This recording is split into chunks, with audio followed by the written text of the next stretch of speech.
So you got the resources to begin building a fleet, but you want to make sure that you're getting the most out of the ships that you build. Well, here are some tips that help you figure things out.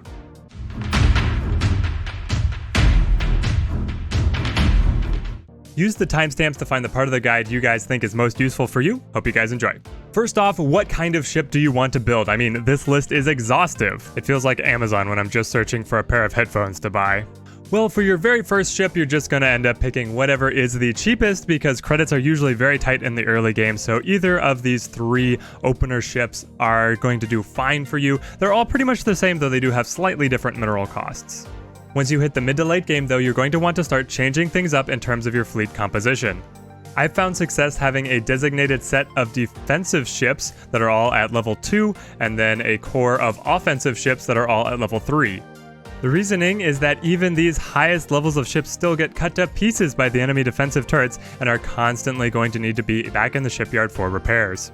While your heavy hitters are being serviced, it's nice to have a set of ships that you can rely on to be already in the air, able to defend you if the rebels decide to counterattack. Because the rebels attack at set intervals, you can of course finesse things to use all of your ships on both offense and defense, but you do have to be careful and remember that as you do damage to the rebel camps, that is going to incur an attack sooner rather than just expanding your operation. So you do have to be ready for a quick counterattack, and if your ships are damaged while they've been on offense, you can end up in a sticky situation.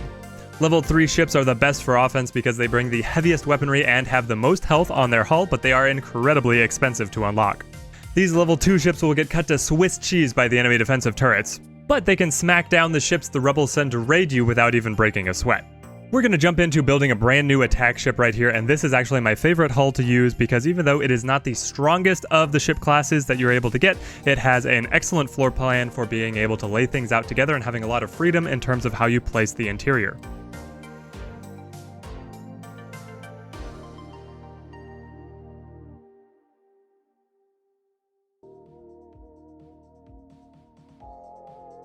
We go for setting up the lasers first because they are the largest and the most awkwardly shaped objects we're going to be putting in here. They're going to do a lot to dictate how the rest of the floor plan is set up.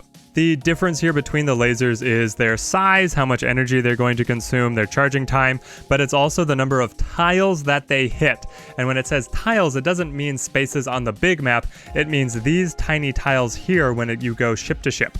We'll make sure to get some good shots of combat later on, but what this means is that the small laser is only going to be able to put damage on 2 tiles over here, say if it decided to target the center of the enemy ship. And then the medium laser would be able to spread its damage across 4 tiles, and the large laser is going to score gashes across the enemy ship 6 tiles across, so that's doing a lot more damage and has a much higher potential of disabling enemy objects within their ships. Now we want to start establishing some shielding, and we're going to immediately go for spaces right around our weapon systems to be able to make sure that we keep our lasers online as much as possible. The glowing aura that you see emanating from the shield device is areas of objects that are going to be protected if the enemy laser attacks that space. Your ship hull is still going to take damage, but the objects within the shield zone will not, meaning that you are able to keep on using those items without your operators having to go and repair them. You can choose to go for the automated light shields here, which take up more space, more energy, but don't require an extra crew member. I like going ahead and spending the crew member because I find that I have plenty of spaces for crew to man the shields, and I have plenty of artifacts also to make new crew, so I don't need to be spending the extra money, extra space, and extra energy on getting the automated shield. Now we want to set up our electrical grid, which is going to power all of this. These generators are the most space efficient, and you don't lose any efficiency in terms of converting fuel into power by using iterations of them, so I just prefer using a bunch of these rather than putting down one of these big ones. The fuel fabricators, on the other hand, are more space efficient than putting down a bunch of the small ones, so we are going to use some of the big guys over there. We are also obligated to give our ship an engine. Now we have to set up our relays before the power grid is fully set up, so let's go for that now.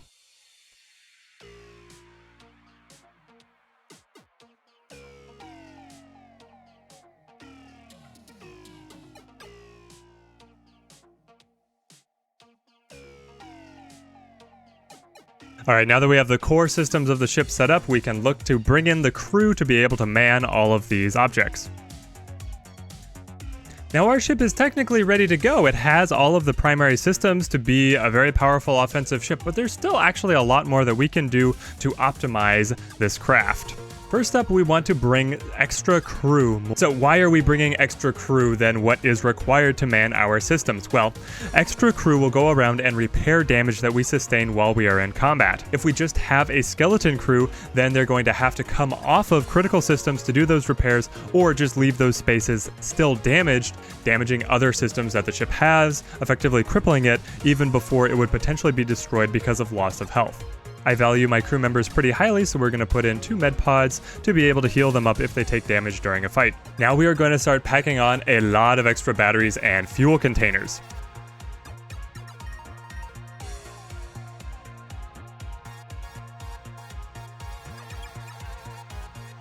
I'm happy once we have about 2,000 capacity of both energy and fuel.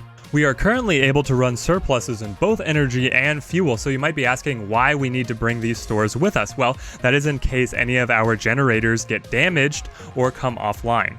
Especially while you are defending your city, you're going to be putting your ships in Zethane dead zones where their fuel generators are not going to be able to be operating very well, and that is going to cause you to run on your reserves of fuel, or if you haven't brought reserves of fuel, then it's going to cut out your power generators and you're going to be on the battery powers to be able to charge the lasers to keep on fighting.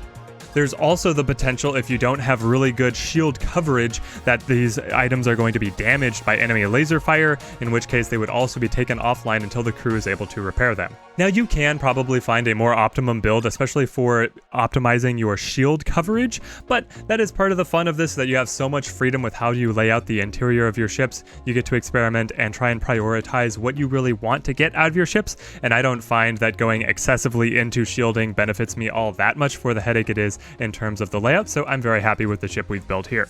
Let's put her in the sky and bring the fleet together for a crushing victory. Here we have an example of the difference between putting extra engines onto your ship, so it doesn't actually update the tooltip down here. The tooltip is always going to say a certain speed for whatever hull of ship you have chosen, but when you actually start running them against each other, you can see this guy has 2 engines, this guy only has 1, and with 2 engines definitely pulling ahead by a very visible margin. They were both paused and then set to travel the exact same distance here, and boom. We're getting pretty close to double speed out of having the additional engine, so it is definitely advantageous to get your ship's speed up there so that they can kind of close the distance on enemy ships, and also especially on the enemy turrets to be able to get into firing place. Now let's talk tactics. It could seem desirable to use your offensive ships one at a time and kind of cycle them in so that while one is attacking, the others are able to be repairing back at the shipyard. The problem with this is it allows your opponents to focus fire the ships that you have on offense and be able to bring them down a lot faster without you being able to do very much damage on your side. Keeping your ships together is definitely preferable for offense, but we have a rebel attack to fend off before we get to show that in action. Alright, let's see them try and take us. Watch them scrambling, try and saving their ship. Here we see their crew is busy occupied just patching their hull together so they don't take any critical damage and don't have their systems disabled. Here are heavy lasers bringing damage across 6 hull spaces, able to potentially break the hull and damage items at any of those areas. Our shields took a hit, but they are still standing, and a quick repair and we should be back under line. Some of their crew members are about to die just from the damage from our lasers, which would be excellent.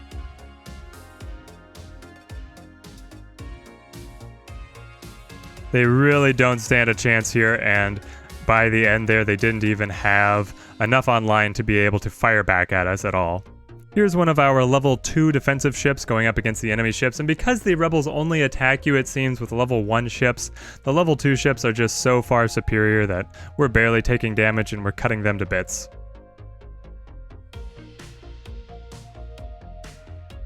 When the crew do repairs to some of these breaches in the hull, they get a little bit of health back, but there is still another health bar or kind of lasting damage that your lasers do, regardless of whether repairs are made or not. With the enemy gone, we can take stock of our surroundings, press the fantastically useful Repair All button from our headquarters, and then gather our offensive ships together to stamp out the rebels once and for all.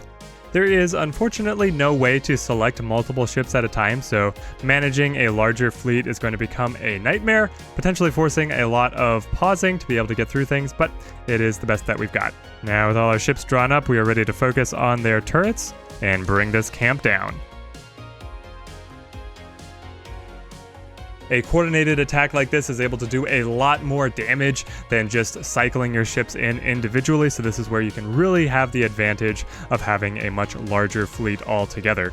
Now you do want to play conservatively. If you see that one of your ships is starting to receive a lot of damage, you definitely want to get them out of there, because the destruction of the ship is worth so many credits, minerals, and especially the crew. The loss of the crew is the most devastating thing, because getting more of them is going to require red artifacts, and even though red artifacts are plentiful, they are technically a limited resource, so your crew are definitely not worth risking being destroyed. Cycling the ships out of the turret's range resets their aggro onto a full health ship. They can potentially switch back to a lower health. I'm not sure exactly what causes the AI to target certain ships, but you can play a couple games with them to be able to get the most out of your fleet. Destroying this HQ will wipe out the camp, and for this save game, it should actually bring the game to an end. Hope this video helped you guys build awesome ships and optimize your fleet once you have it together. Like if you enjoyed the video, leave a comment on any tips you have about shipbuilding, and subscribe if you want to see more videos from me. Thank you guys for watching, and have a good one.